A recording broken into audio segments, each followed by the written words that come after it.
Ką šiandien valgome? Sutikite, būna tokių dienų, kai grįžti namo po darbų ir nesinori iš karto pulti prie puodų arba tikrinti šaldytuvo turinį ir galvoti, kągi mes šiandien galime pagaminti. Ir matai kartais tokias akeles ir balselį, kad gal užsisakykime šiandien picos. Picos galėsim užsisakyti kitą kartą, o šiandien mano siūlymas pasigaminti omletą. Aš pasistengsiu, kad omletas būtų panašus į picą. Manau, užteks 4-5 kiaušinių, tai šiandien įmušiu 4.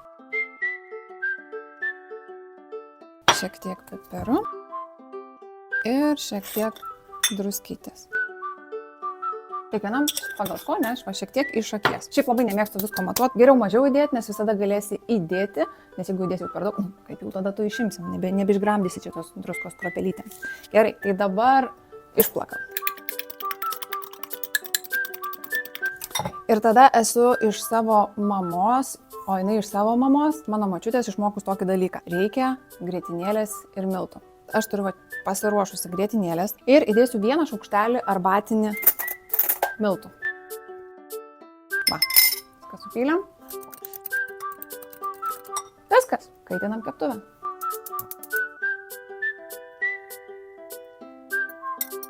Pylėm omletą, šitą galima nunešti padėti į indaplovę. Arba kas netingi išplauti, nes laiko tikrai yra.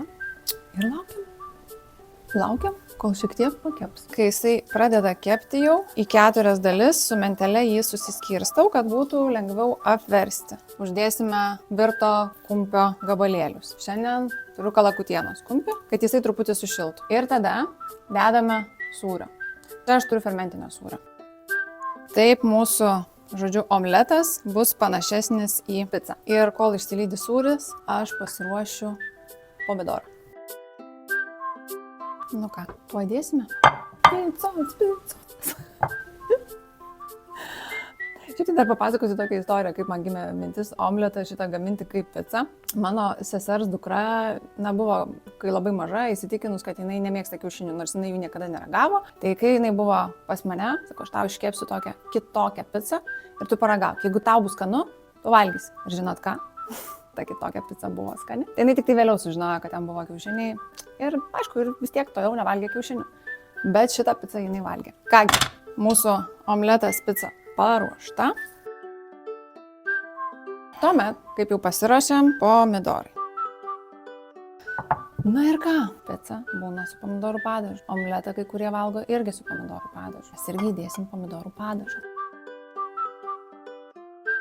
Dar galima būtų pasiskrudinti duonelės, bet aš manau, čia ir šiaip gavosi labai soti pica.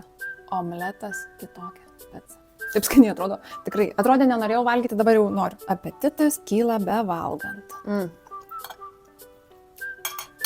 Labai gerai. Jeigu būtume užsisakę pizzą, jinai dar būtų neatvažiavus. Mes pasigaminom turbūt per 10-15 minučių. Ingredientus tikrai turit visi šaldytuve. Jeigu kažko neturi, tai galite paimprovizuoti, paeksperimentuoti, viskas čia tinka.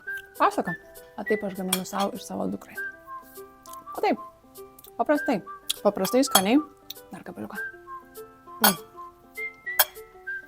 Pana burną nekalbėsiu. Einam valgyti. Skanaus ir gero vakaro.